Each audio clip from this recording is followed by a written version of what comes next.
hello, and welcome to another edition of Queuing for Steam. Um, as such, as I missed the episode yesterday, I will do a double episode today. So let us begin. Alright, Torchlight 2. The award-winning RPG is back and bigger than better than ever. Torchlight 2 takes you back to the quirky, fast-paced world of bloodthirsty monsters, bountiful treasures, and sinister secrets. And, once again, fate of the world is in your hands. Overwhelmingly positive. It's a good amount of reviews. Yeah, I actually own this one. I bought it on a sale because it's been on sale for quite a number of times, and even so, it's currently right now on sale. Usually goes for $20, but that isn't too bad actually. It's quite an expensive game, but there's a huge modding community, built-in mod support through Steam Workshop.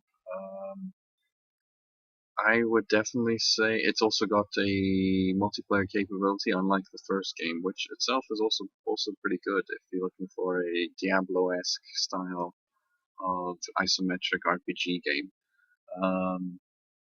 This one itself as well, yeah, it's a pretty good game. Those potentially bull shots, but no, they're more likely they're in game with the HUD removed because that's the main menu of character selection screen. And these are all game. It's got like a cartoony, cel shaded-ish look to it, which I think is alright. It certainly sets it apart from what the Diablo games look, because theirs is a gritty, realistic 3D look to them.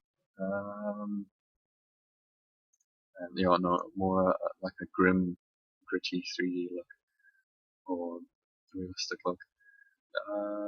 And this one has it's bright colors and it's somewhat cartoony looking. Yeah, I'd say especially if you don't own, as you can't actually get any of the Diablo games on Steam. Torchlight is a very good alternative. Its story, however, I think is fairly lackluster, but the actual feel of combat and adventuring and of grinding for loot and stuff, it's pretty cool actually. If you're looking for that, I personally need to actually play it a lot more. I haven't played it very much, and yeah, the invention of the minion as well is actually it's a pretty interesting feature. Yes, I would say I would actually fully recommend it, even at the full $20. It's got the full mod support as well. You'll easily find lots and lots of value for money there. Okay, Savage Lands. Exiled from your homeland and marooned on the shores of a strange island, fight. Your fight. Okay, your fight to survive has begun. You must now explore this unknown place to gather the resources and weapons you will need to fend off the ferocious creatures lurking in the shadows of the forest. Very positive 200 or so reviews.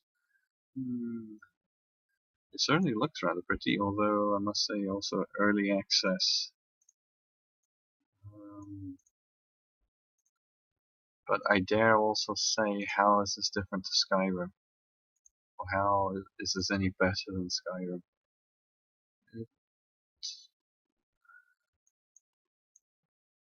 I mean, that could be a shot from the Skyrim mod entirely. Also, I don't know if any of these are in. It's probably a bullshot because also you've got the regular boss right there. Possible nonsense. That's possibly in game because it's holding the actual. It's from the player's perspective, holding the weapon. Though there's no HUD to speak of, which is something I don't know from the actual game.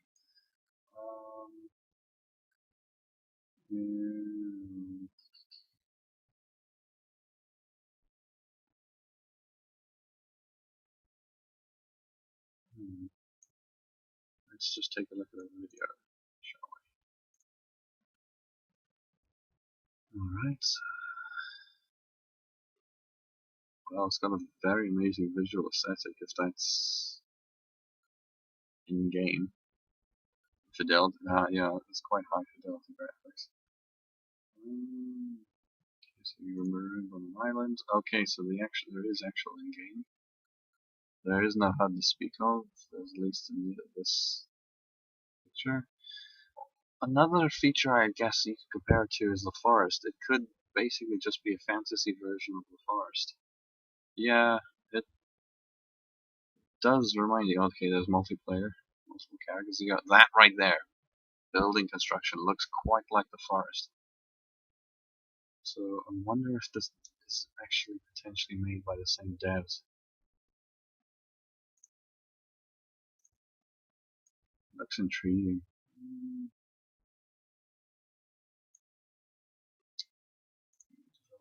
Let's just see. Nope, it's their only game. Wow. It is current. It usually is $25, though it's currently on sale for 14. Um,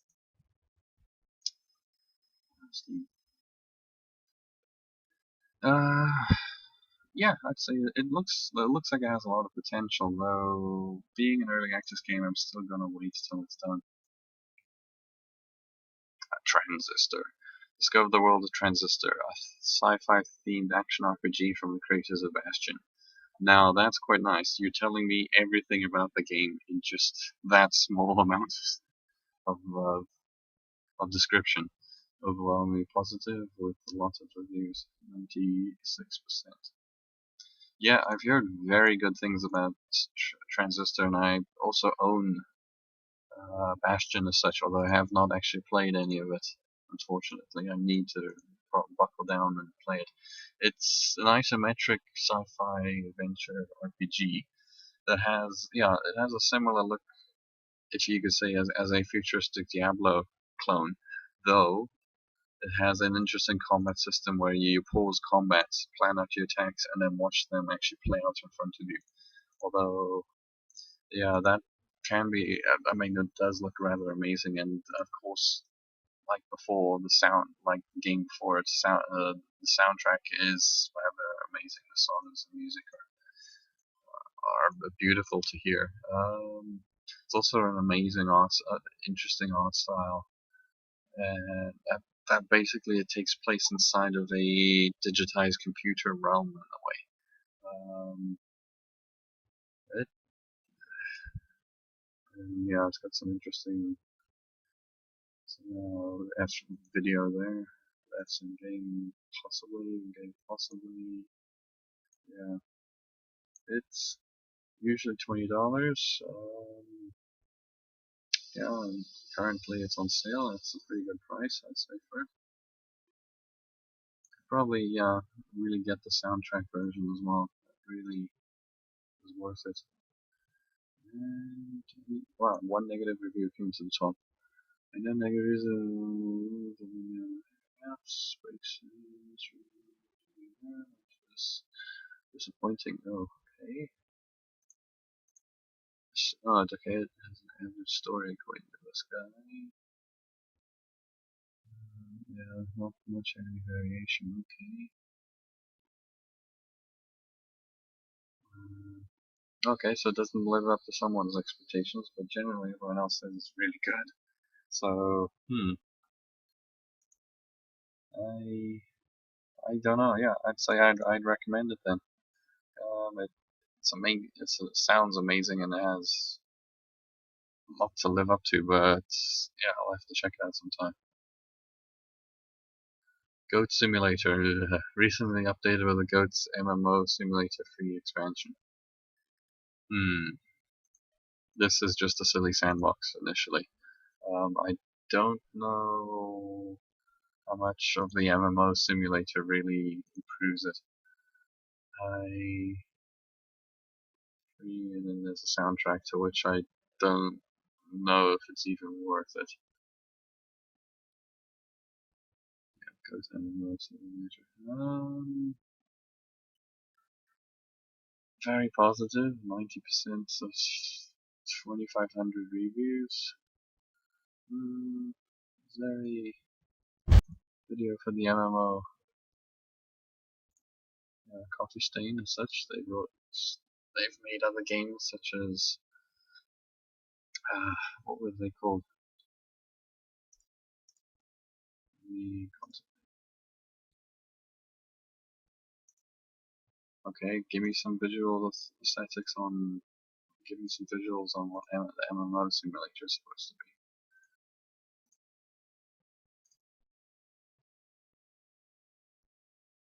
Singularity. Okay, there's also multiplayer, but that's essentially nonsense too. Just not nonsensically running around with another person. Sanctum, that's what it was called. Yes, that's a was a now futuristic tower defense game where you play as it's action tower defense where you play as a hero character and you put down turrets and you have to stop waves of monsters coming through. That one is actually pretty good. I own it, but as for Ghost Simulator, no. Even at $10 or even at its current price of discount, I wouldn't recommend it at all. It's silly nonsense, not worth their time. Witcher 2 Assassins and Kings Enhanced Edition. Enjoy a captivating story, dynamic combat system, beautiful graphics, and second installment of the RPG saga about the Witcher, Geralt of Rivia. Very positive, 90% of 1400 reviews. I own this one, but I have not played it at all. It looks like an amazing RPG. Yeah, and then there's sex scenes and stuff for any pervs out there. But otherwise, I'm interested to see what kind of a world and story comes out of this, what kind of a combat system. I really need to look at it because it is highly recommended by a lot of people. Up to 8 gigs when you get multiple terabyte hard drives out nowadays. That's old. It's currently on sale, though it's usually $20. There isn't any kind of mod community as far as I know. The director's cut. What does that offer? There's also a trilogy pack including the unreleased Wild Hunts, which is coming up. That's not discounted at all, $70. Yeah. Director's cut. What does that feature?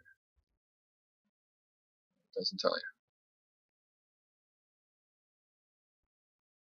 Okay, but it is an enhanced edition. The standard version has become an enhanced edition. It features a lot of extra things, including DLC improvements. Yeah, I would recommend it. Even though having not played it, I need to buckle down and actually give this a try. Borderlands 2. The ultimate Vault Hunters upgrade lets you get the most out of Borderlands 2 experience. You failed to tell me about the game in the description. Wow. Because you've now just basically overwritten it with a piece of DLC description. I own Borderlands 2, and yeah, overwhelmingly positive. I'd say it's a pretty good game. It, however, does get very stale. The whole shoot enemies and gather loot becomes very monotonous and boring. You do have the skill abilities for the different characters, but they're generally the same exact thing with going up levels and you put points into their skill trees and it only slightly changes out their abilities. Yeah, you only get something significant towards the very end of one of the trees. Um, it's a good game, I guess. I mean, I recommend it if you played the first one and liked it a lot. There's also the recently released pre-sequel, which I did look at, and I actually don't recommend over this one because it's not significantly different. I would say if you had the choice between this and the pre-sequel, I'd say go for this.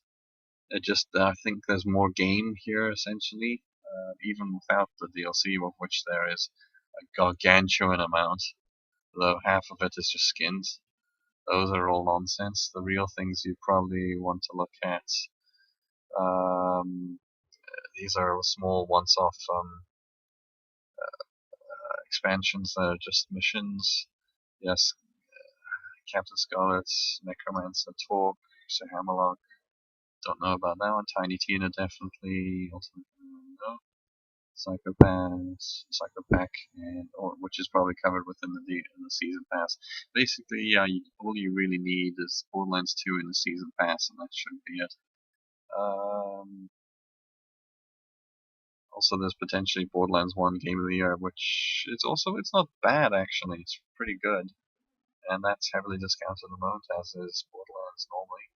Though it's usually $20, and you can actually, is that 40 or no? You can actually get the first game of the year and this game for the same price as just this game, which is incredibly strange, I must say. It's alright for a first-person looter.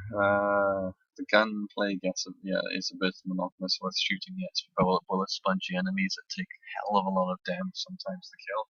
Though usually sniper rifle shots of their head are pretty good. I'd recommend that all the time. Any character you build, have a sniper rifle and shoot them in the head. Yeah, I'd say it's pretty good. It's much more fun with friends, but of course, yeah, that's easy to say about anything with multiplayer. So yeah, I would recommend it. Batman Arkham Knight pre-order. Batman Arkham Knight brings the award-winning Arkham trilogy from Rocksteady Studios to its epic conclusion. Developed exclusively for next-gen platforms, Arkham Knight introduces Rocksteady's uniquely designed version of Batman. And that's really its biggest saving grace. Is really just the Batmobile. Okay, Cop Harley Quinn. That's interesting. These are all bullshots, pre-rendered nonsense. Pre-rendered nonsense. Any in-game? Hello. Bullshots. Probably an FMV. More cuts from FMVs or bullshots. Nothing, no actual gameplay there.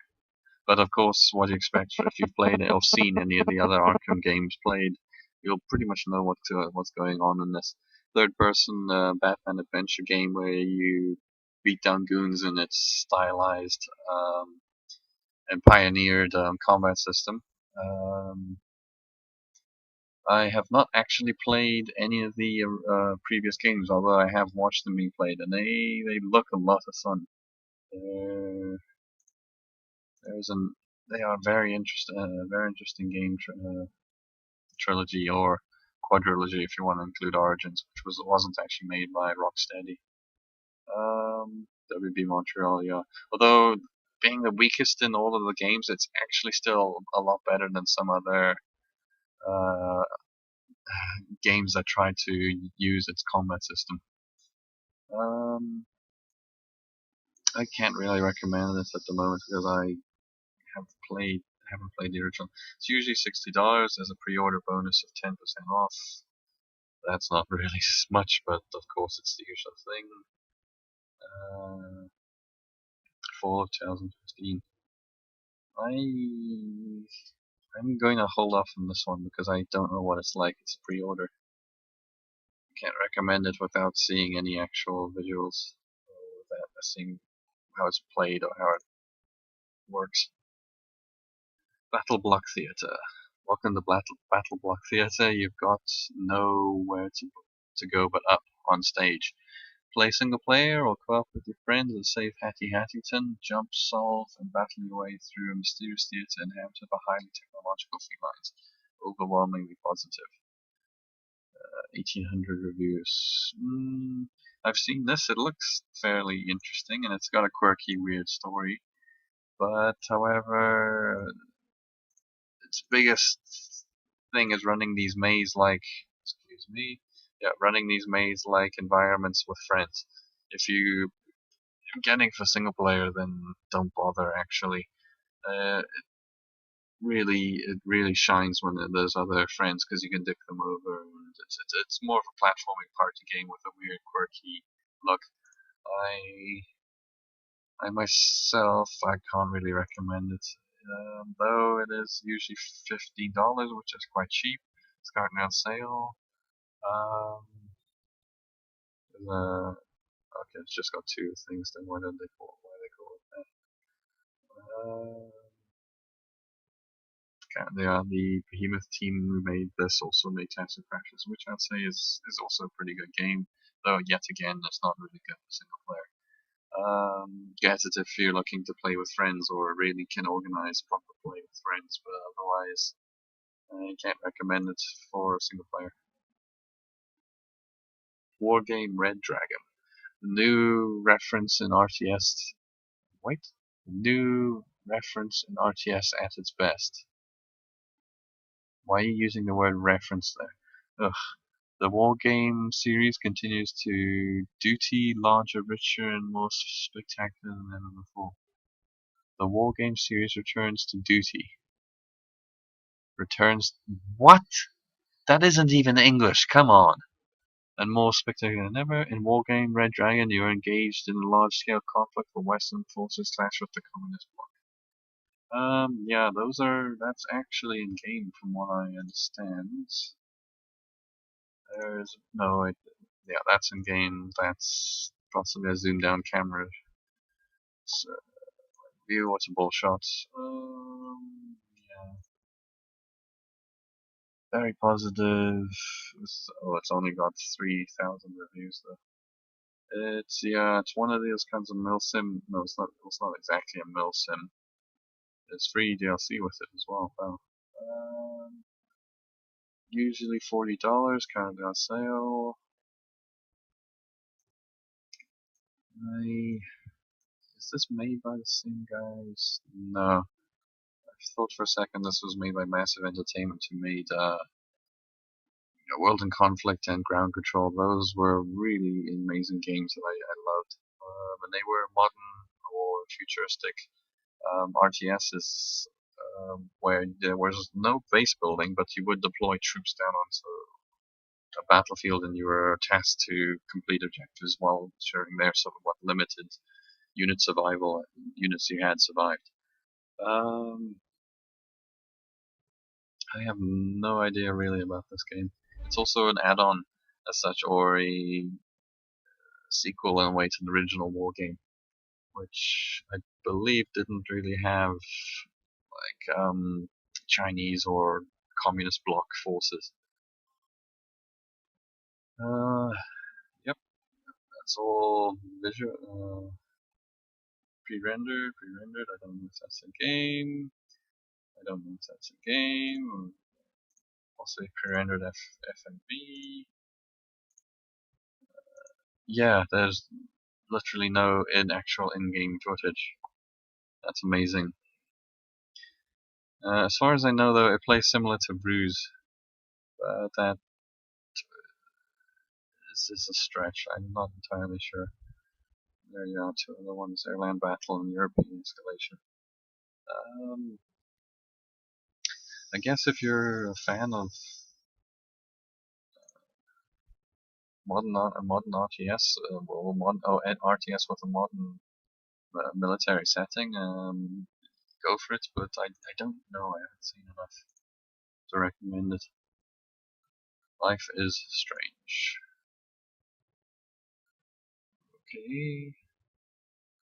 Life is Strange is a 5-part episodic game that sets out to revolutionize story-based choice and consequence games. 97 overwhelmingly positive, 7,000 reviews. I've seen this played through, at least this first episode, and it looks visually quite engaging. It's got a nice aesthetic to it. This like semi-cel shaded look, though you could, with semi-realistic cross-cel shaded, it's blurring the line between the two in a way. It's a point and click in the vein of the Telltale games, where you move your character around the environment, stuff might highlight, and you can click and examine it. Conversations between people have a limited. I believe you have a limited time span. Oh, I don't think you actually do. No, you don't have a limited time span between talking to people and choosing the options to speak. There is, however, a very interesting time rewinding mechanic where you rewind and you get different options, or you can choose to see different outcomes to things, and it's sometimes even required to get past certain puzzles. You need to rewind to a certain period in time where you can actually cross through or solve a puzzle across through the environment. It looks pretty good, I'd say, actually. The one episode is $5, which could be interesting if you want to just dive into it and see what the game might potentially be. If you're not willing to go into the whole hog, which is $20 for a complete season pass and such.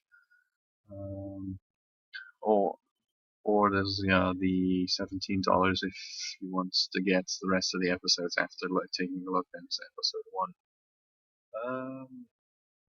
The only risk with that is, like with buying the Telltale games, you don't know how the other episodes will pan out. If they'll have the same content as the first episode, or if they'll have more even.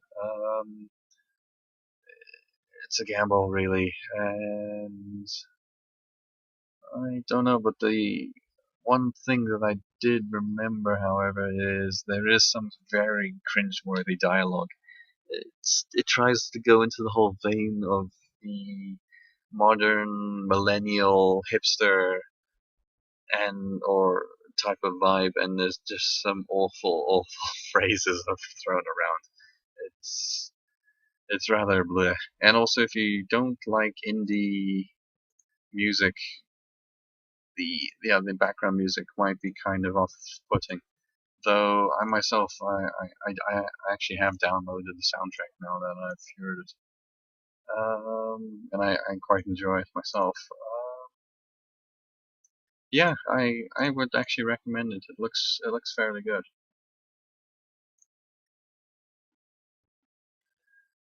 Meier Starships. Build, command a fleet of starships and travel between planets as they explore, build, negotiate, and fight to preserve your vision for humanity.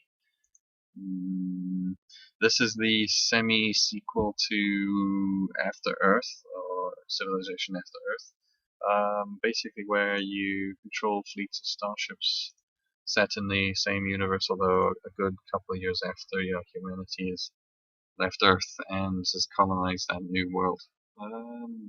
It's a pre-order as well. Currently $15. Excuse me. Pre-purchase, and also there's a bundle with Beyond Earth as well, which I've looked at and I wasn't really well recommended. It just isn't a different from Civilization 5. It's pretty much like a total conversion for Civilization 5, really. I don't know how this is going to pan out. Personally, I'm just looking at this, if this is actual in-game, that looks like it could be, I mean, if that's a grid system and not free-flowing, potentially just, it could be After Earth, but set in space. There's no ground, it's just you float around in space and there's a grid system. I was about to say it kind of looked like there's another space strategy game that's kind of like that, and it's not StarCraft 2. I can't remember the name at the moment, but really, if you're looking for a good sci-fi space strategy game, I'd recommend Homeworld Redux. That is quite amazing. Yeah, I don't know what this is going to be like. Can't recommend it. I'm not that big onto the 4X systems either that don't have like hero and ground combat. Metro Last Light Redux. It is the year 2034. Beneath the ruins of the post-apocalyptic Moscow, in the tunnels of the metro, the remnants of mankind are besieged by deadly threats from outside and within. Mutants stalk the catacombs beneath the desolate surface and hunt amidst the poison skies above. Very positive. Only 900 reviews though. Probably because a lot of people have played the original or have the original and don't feel a need to upgrade. But of course, this one is leaps and bounds better looking than the original, from what I understand. No, Last Light. I mean, Metro 2033 is better than the original. Well, the Redux is better than the original, but I have not actually, and I own 2033, the base version, but I have not seen or played Redux, and I don't own Last Light, or I have not played either the Redux or the original. But from what I understand, it's a very good looking linear first person shooter with the post-apocalyptic environment. You don't see a lot of those other than the Stalker games, basically, to which I believe some of the developers of this are actually from the original Stalker team. It's very good looking. It's usually $24, though it's on sale up until the 9th of March. And Redux. There wasn't a pack with 2033. There's one with 2033 Redux, which is usually $50. Yeah, and then it's coming down to $25. I essentially would say if you don't own 2033 or Last Lights, the normal versions, buy this, and or especially buy the twin pack. That's actually pretty good. Yeah, it's pretty good for 2 games as such, and they're thoroughly engaging games. Although, from what I've heard, Last Light might be slightly longer than 2033. I still need to actually look at them myself. And as such, yeah, no negative reviews and boiled to the top.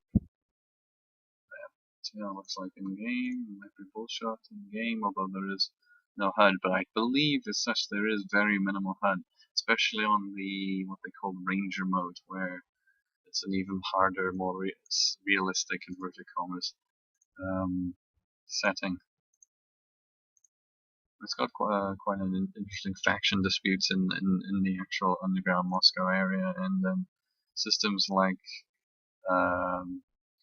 how long your filters will last. If your mask gets cracked, your gas mask gets cracked, etc.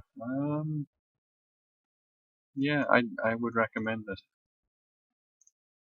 And that completes the first queue. So let's just start another one. Witcher 3 Wild Hunt. Alright. Witcher is a story-driven, next-generation open-world role-playing game set in the virtually stunning fantasy universe. That's kind of a bit much considering it's coming from you. Full of meaningful choices and impactful consequences. In The Witcher, you play as Geralt of Rivia, a monster hunter tasked with finding a child from an ancient prophecy. Well, that's a pretty good description. It's pre-order, so I don't know as of yet if it's any good. Though from all of the visuals I've seen, it is looking rather amazing. Yeah, those footage of them walking through or riding through the countryside is quite amazing. I can't really comment on this as I said before. I haven't played any of the other 2 previous games, though I do own number 2. I really need to sink some time into that. And as such, yeah, like it's a pre-order. Usually it's $60. It's currently on sale, though it's the usual, not very much. There's a full pack of the originals for $70.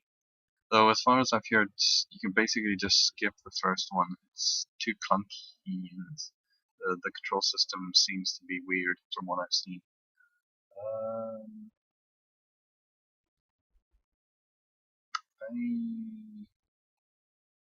I don't think I can recommend this as it's pre-order, and there's nothing really to speak of about the physical gameplay.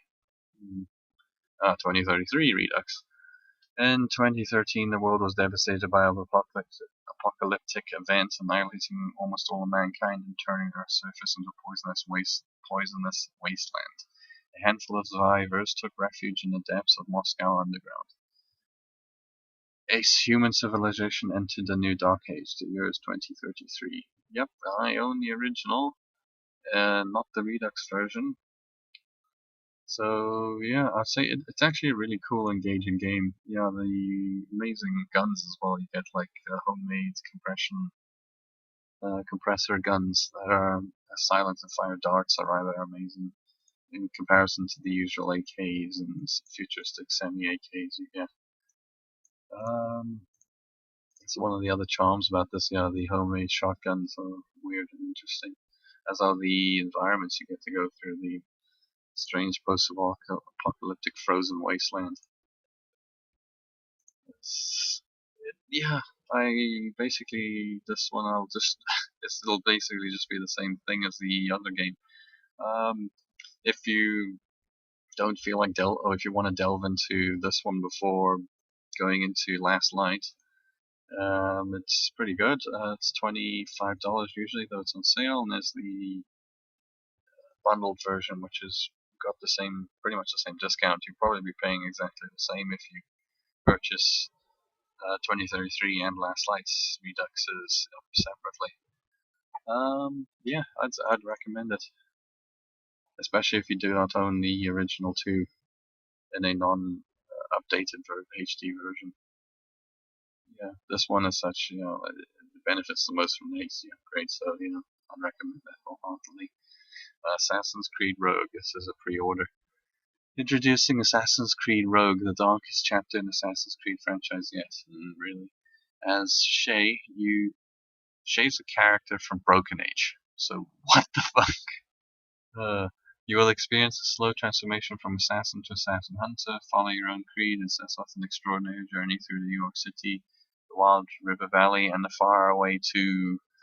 Okay, new rule. I am not going down and reading the rest of the description. If you fail to fit in your description inside of this box, that's your prerogative. And as such, this very much doesn't tell me about anything about the game. If it's a third-person adventure game with assassin, well, I mean, it mentions assassination, and if that's one of the Assassin's Creed games, so you kind of already know what it's about. But really, it doesn't mention anything here. You failed to describe the game to me in the actual game's description. Bullshot, possible bullshot, possible bullshot, another possible bullshot, a advertising leaflet basically, and there's the mounds and mounds of fucking DLC that Ubisoft slams into the games, and more DLC leaflet. I am already feeling negative towards this, especially because of the great performance that Unity came up with.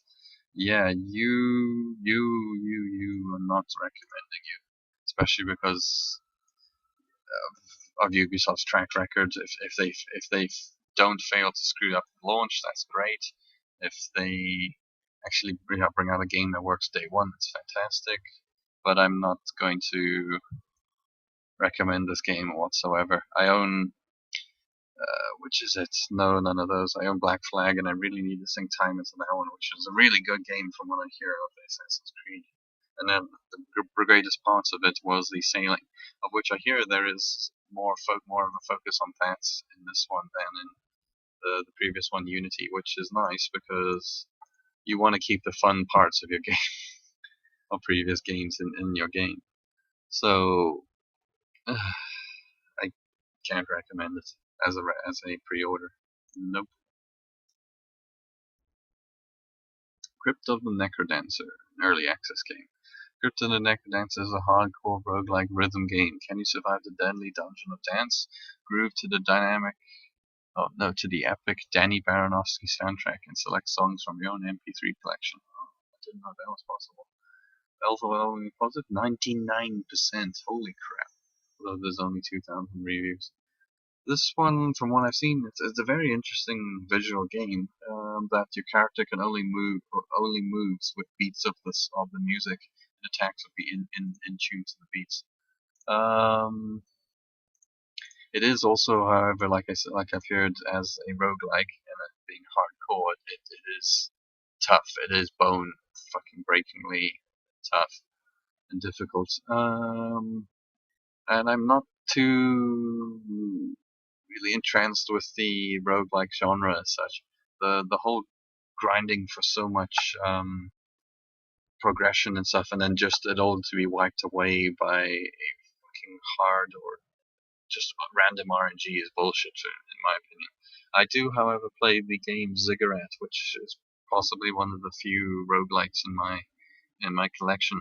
And that one I like a lot because more so because it has the very like first person spell shooter hexen or heretic based gameplay. This one because it's an isometric, it's a traditional isometric roguelike game or rogue game. Like similar to how Dungeons and Dreadmore looks. Not really too sure. I mean, also if you can get the version that comes with a dance pad, that's quite funny. But generally, or if you have a DDR dance pad, that could make it rather interesting. But as an actual just in front of your PC game, I'm not too sure. Plus, well, the actual soundtrack itself is optional. So if you want to listen to the music but not have the game, that's quite an option. It usually is $14, which that's not $15, excuse me, which isn't too much really. Though I'd say how much content is there in the game for that? And then there's a version with the soundtrack, which is usually $25. That's more expensive than if you bought the. Oh no, it isn't. Actually, it's a bit cheaper. Talking nonsense. I don't know. I mean, it's visually interesting, and if you were really buying it as a party game, it could be quite pretty good. But as a single player experience, probably not. Dreamfall Chapters. Okay. A highly anticipated follow-up to adventure classics The Longest Journey and Dreamfall. Dreamfall Chapters is an episodic story-driven adventure about choice and consequence, set in parallel worlds, a cyberpunk vision of the future, and a magical fantasy realm. Your purchase includes all 5 episodes. Oh, that's nice. Although that also could be a downfall. Giving people options and choices is better, really. You just want to get the first episode and see how that is. Very interesting aesthetic, as well as the fact that you got two very differing overall dimensions. It's set in a cyberpunk universe and a fantasy universe. I wonder if the two ever cross over. That might be interesting. Also, looking at it, I am assuming it's a point-and-click adventure. I have no idea what The Longest Journey and Dreamfall are. Those are two franchises or games I have not heard of. Yeah, I can only assume it's a point-and-click adventure. Lots of video. Let's just take a look at one. Alright. Yep. Go show me actual gameplay. You're gonna show me actual gameplay. Nope. In-game FMD. Show me something that actually makes sense. There's been high praise from a bunch of people, but it still doesn't matter. Okay, dystopic future, yada yada yada.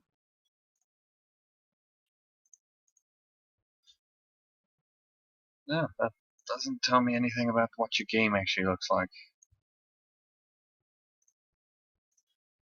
This is nonsense, get out of my way.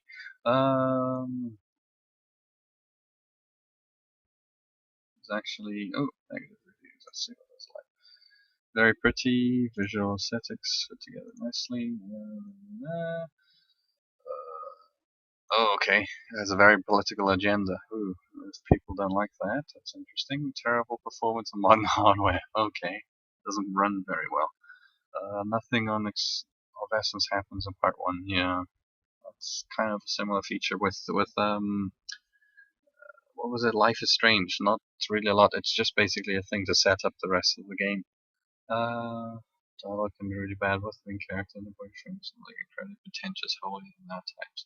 Okay, yeah, that's another one that thing has. Your dialogue really is hit or miss sometimes. You can, yeah, you can get some really cringeworthy nonsense and stuff out of some games. And yeah, if it's trying to be pretentious and hype itself up, then it can also be rather deterring to play, or just unenjoyable. In fact, actually, because you're sitting there like constantly judging the game. I don't know. I'm not really into those kinds of things. It has an interesting premise, but until like really see how it pans out, I'm not too sure. Tropico 5. Return to the remote island of the island nation of Tropico and expand your dynasty's reign from the early colonial period to beyond the 21st century, facing new challenges including advanced trading mechanics, technology, and scientific research. Exploration, cooperative, and competitive multiplayer is up to so many players, I can only assume. Yeah, Tropico. It's the fifth in the franchise. There's been a lot of one running things before it. City building game, basically based primarily focused on being a island nation. There are some interesting features of it, like going through different ages and having political ties and stuff like that. One of the other things, the other ones, there's a bunch of DLC though. I don't know if a lot of it's just cosmetic stuff with a single item. That's what happened to a lot of the other ones. Waterborne, that looks like a possible expansion with more aquatic based offshore alternatives. Yeah. That potentially might be a thing to get, but otherwise at the moment there isn't a whole lot of end game content as far as I've heard. It just kind of peters out towards the end, and you're left just sitting around doing nothing. Yeah, that's the whole problem potentially with city builders. Okay, this one has a lot of negative reviews about the top, even though it's mostly positive for 75% of its 2,000 reviews. See what negative things people have to say. Yeah. Yeah, the other thing a lot of people are recommending until this game gets more DLC, more fleshed out DLC, Tropico 5 with all of its DLC is much better, apparently. Let's be a breakthrough. Okay, fighting is very good. Buildings are very much look the same. Overlays.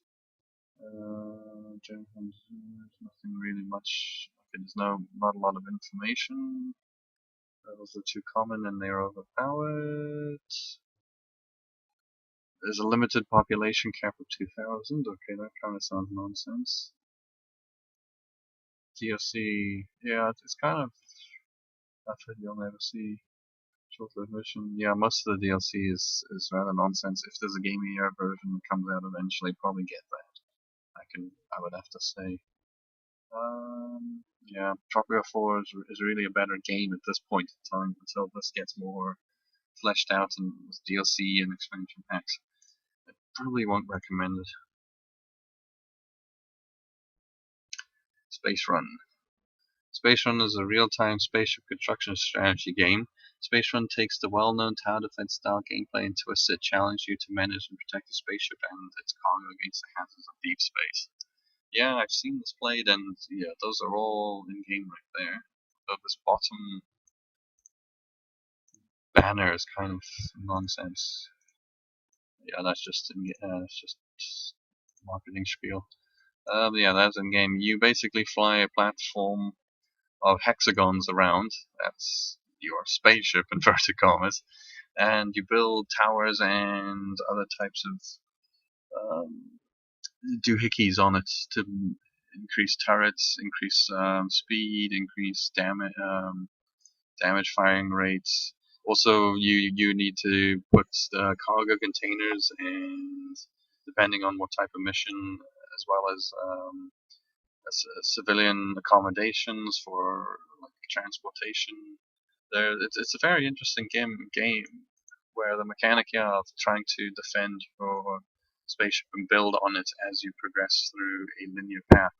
You get thwarted by bandits, raiders, other competing spaceship companies apparently as well, which you either have to overtake or destroy for bonuses, etc., or just to win the game apparently, from what I've heard. It looks fairly good as far as I've seen. It's a very interesting and novel concept, I must say. One I haven't really seen before. Not a lot of negative reviews, 90% out of the 900 reviews. Director saw a game, decent voice acting, nice graphics, and so on. The game doesn't mention space mostly. Yeah, it's a puzzle. It is kind of really a puzzle game. The Valence build exactly the right type of turret, exactly the right spots, and the right time to fail the mission. Yeah, some of them, really harder missions can be like that, from what I've seen. After about 4 hours playtime, you'll just be restarting the missions to figure out the sequence and the designs want you to follow. That is, and there's very little variation from what I've heard. Yeah, you kind of have to do a similar thing all the time. Mix about this game, not recommend it. First, expect the game to say roguelike or town defense.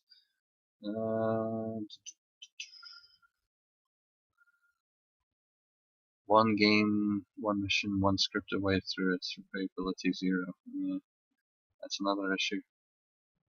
Trailer made you take missions open. Torchlight open in FTL. Rarely ship starts from one box.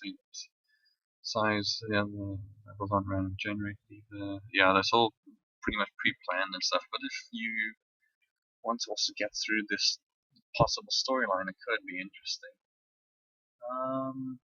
Yeah, tower defense and this call pretty much boils down to. I am a kind of a fan of tower defense games, and this being an interesting kind of take on it, where the actual area that you play on is moving instead of stuff moving towards you as a static defense. I think I would recommend it. $15 usually. Yeah, on sale it probably would be really worth it. Full price maybe not so much, but it depends. The Banner Saga. Live through an epic role-playing Viking saga where your strategic choices directly affect your personal journey. Make allies as you travel with your caravan across the stunning yet harsh landscape. Carefully choose who will help fight a new threat that jeopardizes an entire civilization. Very positive, 90% of 4,500 reviews. I own this, and it's a really good game. I would definitely recommend it. It has this very beautiful, like very Disney animated, hand-drawn animated art style to it. The battles themselves take place on a isometric grid where you fight against various types of enemies, mostly being these Durgar type of resurrected golem creatures. It's quite nerve-wracking as well. The battle system is quite harsh and unforgiving, and if you make some mistakes, it'll cripple some heroes. But fortunate enough, I think they don't really die other than in specific storyline related events. They do, however, lose stats and experience, so they do get hamstringed. But yeah, it has. And you can level up your heroes and such. You visit different towns and make camp. Because one other feature is you're normally playing as different types of caravans moving throughout the countryside, and the overall size and strength of your caravan will be literally shown as actual individual humans and Varl, the tusked type of giant men. Yeah, see possibly one there. It's visually represented by the people, and the larger your caravan, the longer the banner grows as well, and the more battles and venerability you have of that caravan, the longer it grows.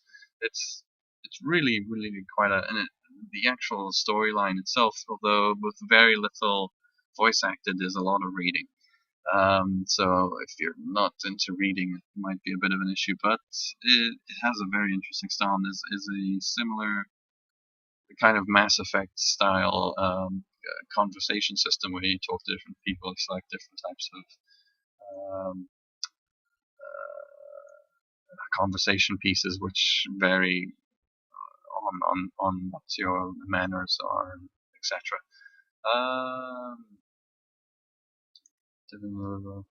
Okay. I don't know because I liked it a lot. It reminds me a lot of, especially if you've played, though just for the storyline, it reminds me a lot of the Myth the Fallen Lords, which was I must say, one of Bungie's better games before they got bought up and now I'm churning out was now industry garbage. They It has this dour, very grim look to it, or grim feeling about it. That there's a looming darkness, and that humanity is trying to end. Humankind is trying to scrounge out this bleak existence against this, or fight back against this overwhelming horde. And yeah, it really appeals to me for some strange reason, like the way Myth the Fallen Lords did. The combat, however, is completely different, with this being turn-based grid system and Myth the Fallen Lords being um, a free RTS, free real-time RTS with limited units fight. I don't know. I've really been engaged by the storyline and the overall world and its developed and it's set in. It's something I would say I would recommend. It's usually $20, though it's on sale. The deluxe edition, which basically just includes the soundtrack. I don't know if that's the version I got. You can also buy the soundtrack itself separate. So there's a full pack, though. Multiplayer, as such, from what I've heard, isn't really so great. It's a free-to-play separate game. I believe on the actual company's website, from what I've heard, or you can download a client from the website Stoic Games or Stoic, and that's fairly interesting. But I believe you're missing out a lot of the rest of it with the story. It's rather highly compelling, I'd say.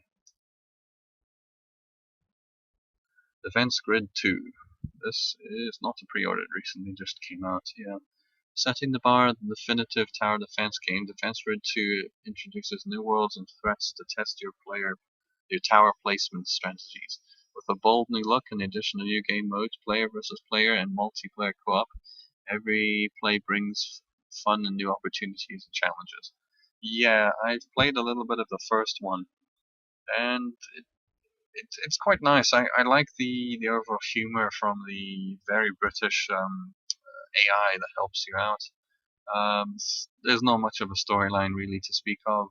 It's a post-apocalyptic thing where you help this AI try and battle and survive against a horde of aliens that, such, I don't believe they really covered much on.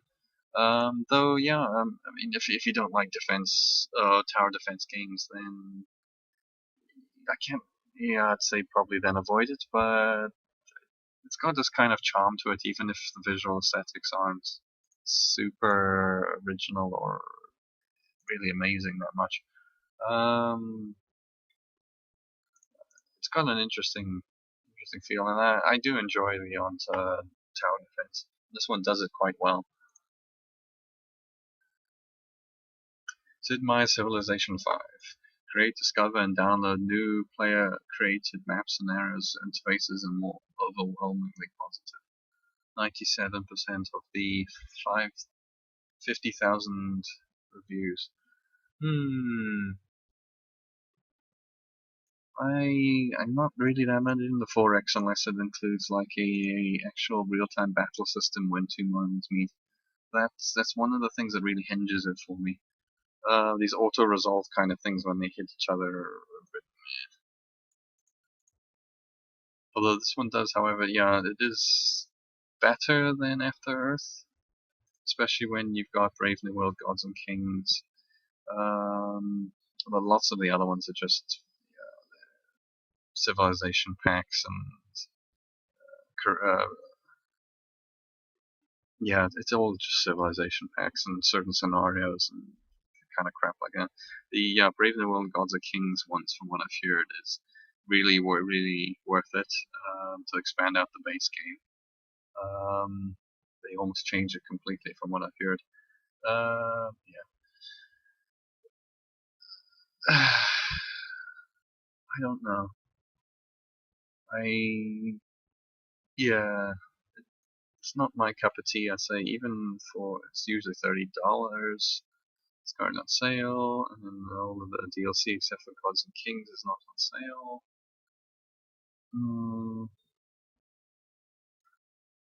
$38. Then the original game, well, it's on sale though. But and then there's actually, is that the entire game with its all of its DLCs comes to a lot cheaper than if you're buying the DLC separately. That's interesting. I wonder if that's because the DLC for Gods and Kings is actually discounted here. That's interesting. Yeah, that might potentially be your best option then, going for the complete edition. Because, I mean, it'll definitely be good. It's definitely a lot cheaper. I can't recommend it because I know myself I wouldn't enjoy it all that much. But if it does look and entices you, I'd probably recommend the complete edition. That does look like it would be quite good. As well as, like it mentioned, there's Steam workshop support, so it actually could go a lot further than what's really the base game could be. Yeah, it holds quite a lot of possibility. Ziggurat. Dungeon crawling first person shooting at its finest, fast paced combat, dozens of perks, spells, and enemies, level ups, random dungeons, traps, badass bosses, and carrots. Very positive. 900 reviews. 92%. This one, yeah, I own it, and I will recommend it wholeheartedly right off the bat. Usually $15. It's currently on sale. It's got a really nice aesthetic to it, I'd say. And it's got this interesting roguelike type of ability. It's roguelite like set the gameplay. Though it is a first person shooter, so spell shooter that, yeah, like I said before, it reminds me a lot of Hexen, or more so Heretic. Though with limited for weapon capacity, but it is it is an interesting and really fun game, I'd say. It's not drastically hard, though I must say the last boss cheats. And yeah, I would really recommend it. It's a fun game. They are constantly also updating it as well. I believe they are adding in new enemies and such. It is getting continued support. And one other thing I found is the developer themselves is actually rather humble. There are secret rooms within the different maps that give you an extra perk and such. And there's also one thing where if there's a large glass stained mural in those rooms, they normally give you a bit of information about the developer's previous games. And although the developer has actually quite a large library a back library of games, they're largely um, limited to the Xbox 360 indie store. And although the one thing I must say is it's interesting how the developer themselves aren't against criticizing their own shortcomings in those games. They are a really nice, humble developer, and I believe they do need a lot more support. This is a good game, and yeah, it should really be supported. It's a fun, good playthrough. So yeah, there, do recommend it. FTL Advanced Edition. The spaceship simulation roguelike allows you to take a ship and crew on adventures through a randomly generated galaxy filled with glory and bitter defeat. 97 9% overwhelmingly positive of 22,000 reviews. Yeah, I own this one, and I can also recommend it. It's a quirky, nice, like spaceship management adventure game. Where yeah, that's actually one of the new ships, isn't it? Yeah, they've got those types of aliens that suck out all the oxygen. Um, yeah, especially that it got to be a big free update, making it an advanced edition. It added in a new alien race, new spaceships, new encounters. It's it's overall a very very fun and interesting game to play. It is frustrating, however. You will basically get ramshafted on some playthroughs. There are some times when you're just screwed from the get-go and you're not gonna make it. But other times you can have a really god tier run, and it's so fun. Um, yeah, no negative reviews. That comes on the top. It's really good. It's also only $10 usually, currently on sale. There's a soundtrack version, which I also would recommend. The soundtrack is nice. It is some really nice atmospheric or chiptune slash atmospheric music. Um, it yeah, I don't know if there's any more I can really recommend. It's a fun roguelike game that can be quite difficult, but pays off. And that concludes the second queue. That concludes this episode for today. So I'll see you next time.